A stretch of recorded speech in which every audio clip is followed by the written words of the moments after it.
All right, let's look at another question from an NBME style shelf exam question written by one of our medical student group.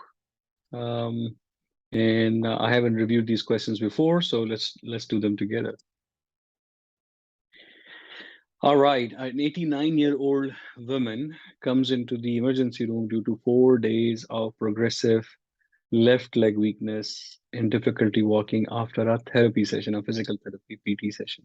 So progressive left leg weakness of 4 days, 89-year-old, and happened after therapy session. She also has mild urinary incontinence for the past 2 days and decreased perianal sensation. So this is highly specific, right? So perianal sensation loss or loss of ankle, loss of anal wink reflex, which is one of the superficial sensory reflex, is very classic for what we call Cauda Equina syndrome. So Cauda Equina syndrome is basically a compression of the last multiple nerves that comes out of the bottom part of lumbar and sacral where, part of the spinal cord. And remember, spinal cord finishes at disc between or body between body of L2 or disc between L2 and L3. And the last nerve roots as they come out at that level at just above L3 have to go all the way down to L4, L5, S1 vertebras and S2 to come out. So they have to first travel within the vertebral column, vertebral canal, within the dura before they can come out, because they still has to come out at their relevant vertebral levels, even though the spinal cord has finished, the nerve roots has to travel. So there's this kind of a horse tail kind of a collection of nerve roots, both ventral and dorsal, that are running in the vertebral column and gradually exiting at each of their levels. And compression there in S1 involvement classically causes the loss of anal sensation, perianal sensation, and anal wink, which is the contraction of the anus on superficial stimulation in that area. She states that tramadol had no effect on her symptoms, which is expected. It's a pain medication, and so far she is not complaining of pain. The patient has a history of right hip pain and recently underwent a total hip arthroplasty 6 months ago. So clearly, a lot of factors, not just therapy. Lower extremity examination shows normal bulk and tone, but decreased strength of major muscle groups on the left side. So left side weakness, which is consistent. The tone is normal, which goes against the upper motor pattern. Although in a lower motor pattern, you often see a drop in tone or hypotonia, but you don't have to. All reflexes are 2+, so present, except for a loss of ankle reflex on the left side, which is L5S1 reflex. And the knee is L3-4, and ankle is L5S1. A straight leg raising test elicits pain in the left posterior thigh and leg, which is kind of the entrapment of the nerve root.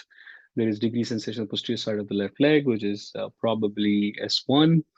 What is most likely responsible for this patient's symptoms? So this could be spinal stenosis of L3, L4, L5S1, or S1 nerve root radiculopathy, and medication adverse effects of the 4 option. Now, again, as I've mentioned in some of the previous videos, it's L5S1 spinal stenosis and S1 nerve root radiculopathy is too close or too similar.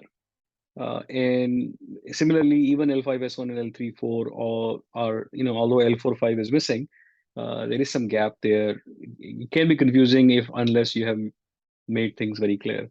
So loss of perianal sensation is S1. So of course, S1 nerve root has to be involved. But can L5S1 discrimination cause S1 nerve root involvement? Yeah, because the nerve is still traveling. So it can cause L5 problem. It can cause S1 problem. So L5S1 spinal stenosis can also cause S1 nerve root radiculopathy. So it's too close. So giving that kind of option is considered a no-no, which can be both correct or partially correct. So I think I would probably go with S1 nerve root radiculopathy, although the question is weakness. A progressive leg weakness should not be part of LS1. It should be part of L5. And a progressive left leg weakness means that there is an increasing compression and more nerve roots are being involved. So it has to be Cauda Equina syndrome, not just L5S1 or S1 or L3, 4. So many more nerves involved, L3, L4, 5, S1. And that would be a more appropriate scenario clinically than just an S1 nerve root radiculopathy. Let's see what the answers are. So the answer is L5 spinal stenosis, which of course can fit any, as can fit S1 nerve radiculopathy, although S1 nerve root does not have motor component, and maybe that's why L5S1 may be the right answer here. In explanation, if you say that S1 is only sensory nerve and does not have a motor part, but it can become confusing. So I would avoid S1 nerve radiculopathy as an option if I'm asking people to pick L5S1 spinal stenosis. By the way, typical L5S1 spinal stenosis usually does not have a perianal involvement. Very good. So let's look at one more question because this was a quick one. So a 78-year-old man arrives in the emergency room with a 1-week history of dizziness and nausea. So 78, pretty old, coming in ER with 1-week history of dizziness and nausea. The patient feels like the room is spinning. So that's classic vertigo, meaning spinning sensation. Now dizziness can mean many things, and that's important to separate it out into, is it syncope, is it internal head sensation, or is it a room spinning?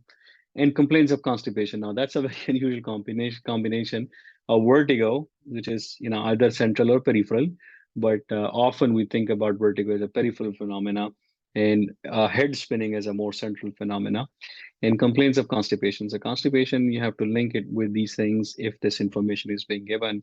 Although in real life, again, my previous rule, real life is very messy and you see all kind of these complaints on review system from patients, which do not add value to the diagnosis, but can be curveball. But in STEMs, in MCQs, we try to keep things straightforward. He has no ear pain, hearing loss, fever, or chill, so that from going against inner ear infection or vestibulitis and so forth. He takes lisinopril for hypertension, likely unrelated because it's not lightheadedness, and has a past medical history of left knee replacement, again, unrelated inflammation. Patient denies using tobacco, alcohol, and drugs. Blood pressure is normal, pulse is slightly high, neurologic exam with the patient lying still, shows rotatory nystagmus, but no extremity weakness or sensory loss in upper lower extremities. So rotatory nystagmus. So the question will be, okay, what is a rotatory nystagmus? So it may be a loose use of the term here, but often we think about rotatory nystagmus as something which, so a normal nystagmus, if these are my eyeballs, then a normal nystagmus will be a slow drift somewhere and a jerk back. So that's a horizontal nystagmus. While this will be a vertical nystagmus, so upbeating will be slow drift downward and then beat upward, slow drift downward and beat up. While a rotatory nystagmus usually has a slow drift to one side and rotation and beating. So a lot of time horizontal nystagmus not only goes laterally, but also rotate. And then doesn't not only beat back, but also spins back. So let me see if I can do it with my hands. So, a horizontal nystagmus often has a rotatory component in a peripheral nystagmus. A central nystagmus often does not have a rotatory component, but again, these are not fully reliable informations and can still be messy, but useful information is no extremity weakness, sensory loss, and things like that. Walking cause worsening of symptoms. So even present on lying still goes against a peripheral nystagmus, which often is stimulation induced of the inner ears. So lying still, if you're having nystagmus, is more considered central nystagmus. A mixed nystagmus, if it's rotatory and horizontal, is often considered a central nystagmus, while a pure nystagmus, either vertical or horizontal, especially horizontal, is considered a peripheral nystagmus. Patient falls towards the right side. Now that drift does not localize it to peripheral versus central vertigo. It could happen with either one. CBC and CMP normal, finger stick glucose is 84. What is the next step of management? So the question is, okay, what is causing this nystagmus? And the question is that there is some concern about a central nystagmus because the patient has presence of nystagmus on lying down. It's likely a mixed nystagmus, although rotatory is the word we used here. There is no peripheral symptoms, and there is no central symptoms either. But question could it be a brainstem stroke, a cerebellar stroke presenting as nausea, dizziness, and the vertigo with nystagmus. Now, complaints of constipation still does not fit anywhere, and we will ignore it for now. So lisinopril has no role here. It's not lightheadedness. Non-contrastive brain might be useful here. EEG will not.